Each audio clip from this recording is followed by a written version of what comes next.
अस्सलाम वालेकुम एवरीवन, कैसे हैं सब। आज मैं न्यू रेसिपी के साथ आपके पास आई हूँ।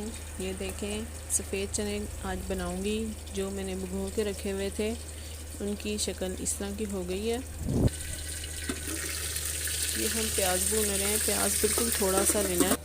इस मसाले में हमने प्याज वाले में नमक, हल्दी और सुरख मिर्च, बस ये तीनों चीज़ें ऐड करनी है। और साथ हमने डालने हैं चने और पानी डालना है हस्बे जितनी उसको ज़रूरत है।